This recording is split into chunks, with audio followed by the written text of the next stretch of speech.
but you will. All right. I'm Mr. Behind the Boards, produced by Gaze, all this type of stuff. But it's not about me. It's about this guy. What's up, brother? You all right? All right, man. I'm here with Bobby Broom. Thank you, sir. Bobby Broom. Let's get it right. It's not Bobby. It's not the other thing. Yeah, we're not. But I'm here, my prerogative today. Yeah, it's your prerogative. That's my prerogative to be here. See, cool, man. All right, so, Bobby, this weekend, GPAC. Yeah. Tell us about tonight.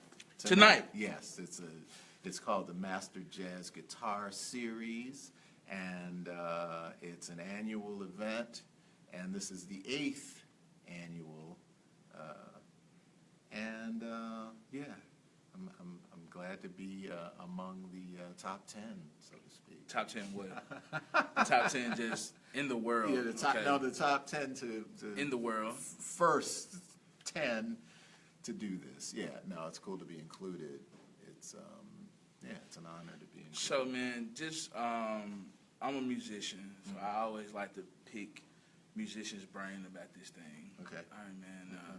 Your influences on the day to just right now. I'm gonna do a little backstory in a minute though. Okay. Well, on the day to day now, I heard you play, man, and you play some amazing stuff. I wish I could just take the left half of your brain and just put it in mine though. But just what are you listening to, man, to just really create that sound that you do? Like, what are your influences right now? Well, I don't know if you could distill it to right now, because now it is a little bit of everything, and often it's whatever comes up on my iTunes playlist randomly. You know, that's like when I'm in the car and the thing just kind of, music just starts, and I'm like, I didn't touch, and you know, it's usually something really good. I've got a good collection and a diverse collection, and half the time I don't know, you know, I haven't listened to a lot of the records that I have, and so it's like a revelation often. But it could be anything from I don't know, Nina Simone to the Four Tops to Andrew Hill or Thelonious Monk or what, you know. So my influences are broad: jazz and R&B and soul. So why jazz for you? Why? Well, there was something about jazz that spoke to me at the time that I discovered it.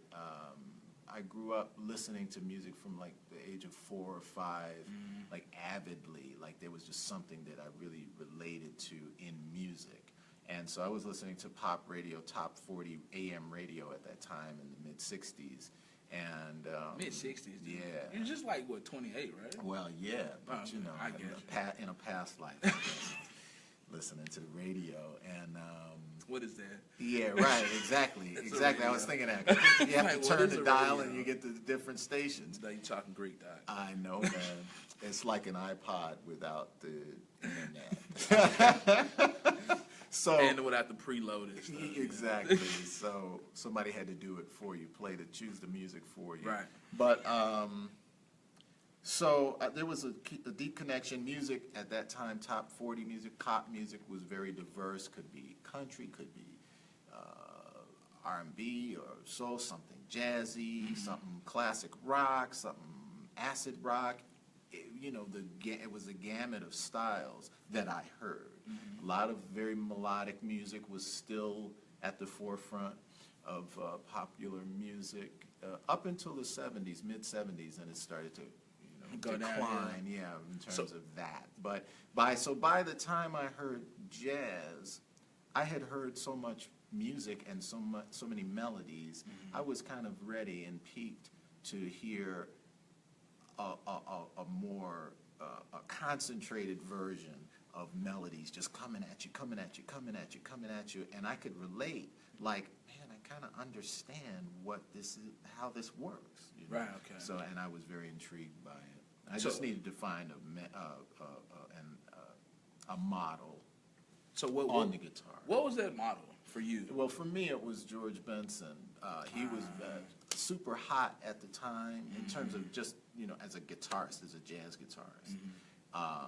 And then in '76 or so, Breezin' came out. And when that came out, it was like, I was thrilled because I was already a fan, a huge fan. And then when that record came out, I was like, okay, this is going to make him famous, and this is going to be great for jazz guitar.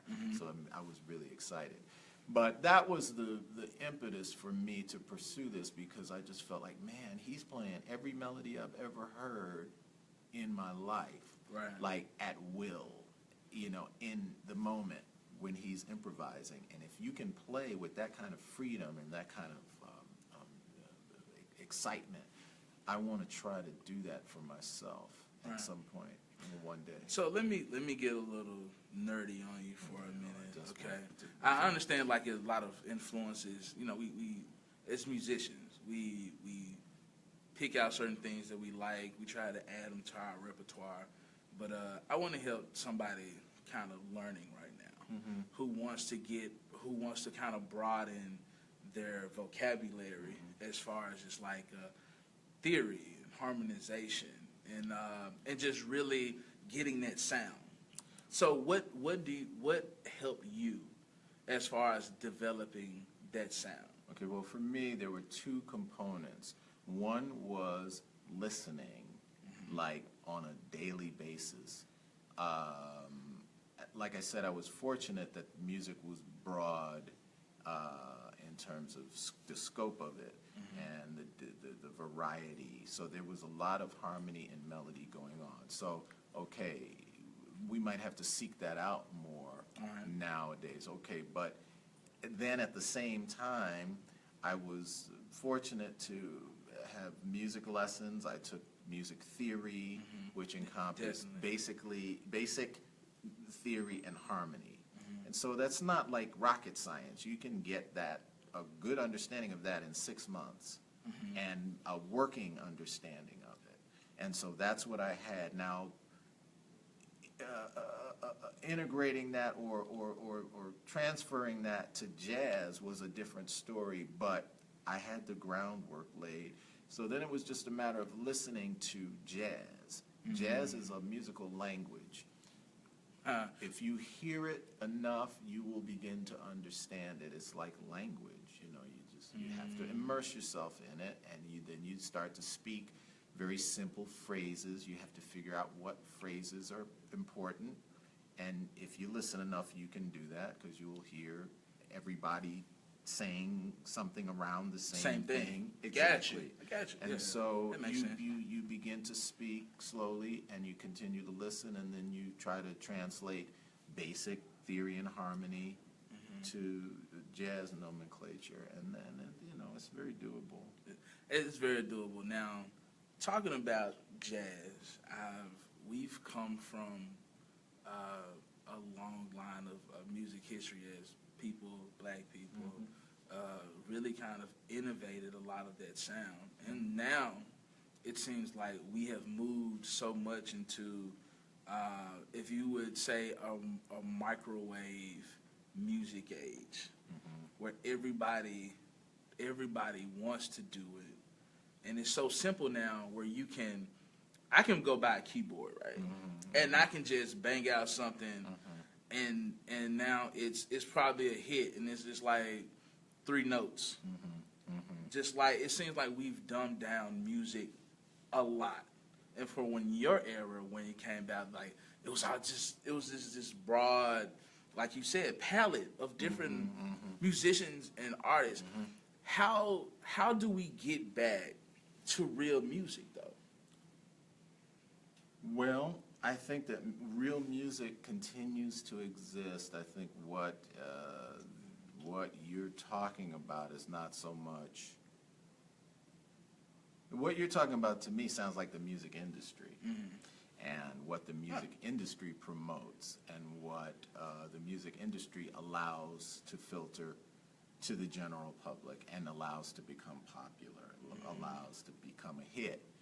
So there are great musicians out here. There's great music being made, real music.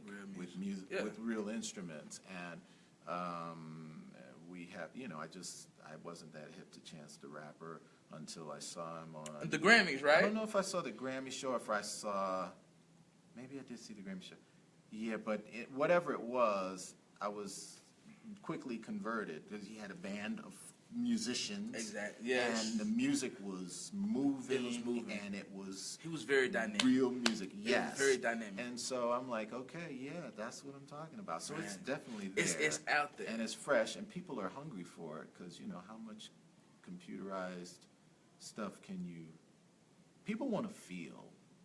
They want to feel other people making music. I mean, yeah, beats are great and it's infectious, it's cool. But yeah, you know, you need the other things, exactly. the live element. And that's kind of what I wanted to bring out, man. It's just I think we need more real music, and just I just really believe like as today, it's just like me being, I guess, a millennial, if you will. I feel like we just kind of gotten out of touch with just like real music and really just writing a lot of times. Like everything is so quick now. Everything's just 4 chords. And just like we can just bang it out and just put some nice words on it and make it catchy. Right. But I really just like coming from a place where you came from real music. Just how do you feel now to just see it, to just from what it used to be until now?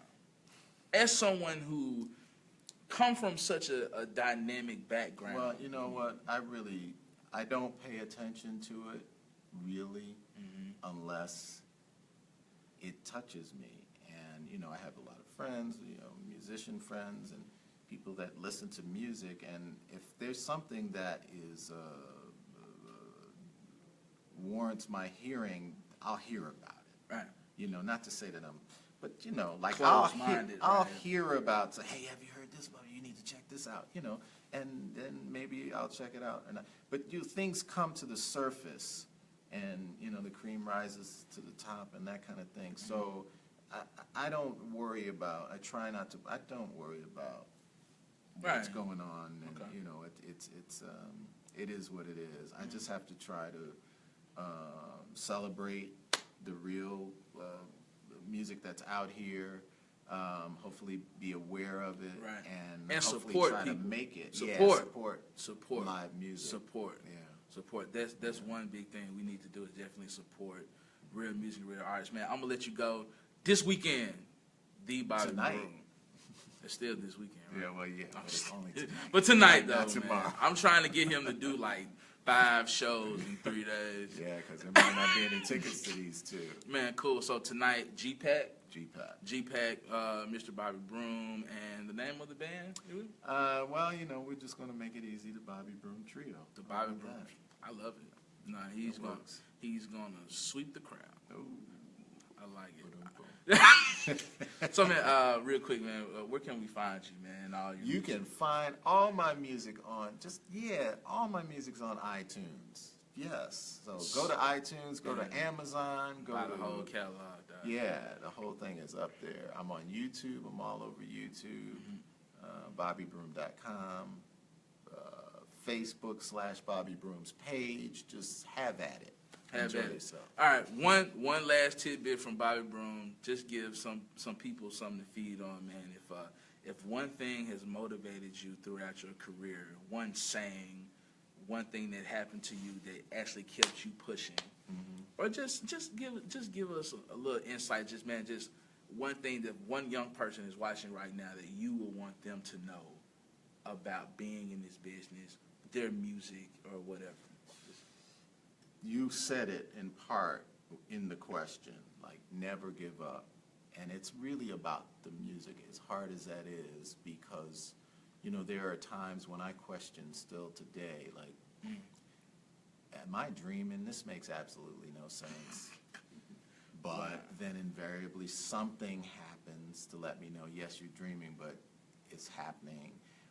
And music is always happening. And so that's where I get my inspiration from music. And fortunately, at this point, I'm able to make some and be inspired. And that's, as long as I can do that, and that's what you try to reach for.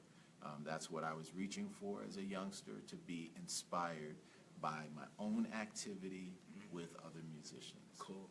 All right, man. That's it from Behind the Boards with me and Mr. Bobby Broom, man. You're just a wonderful soul, man. I just had to get you today, man. Just talk to you. Thank you so much. All right, man. Hey, until next time, we gone.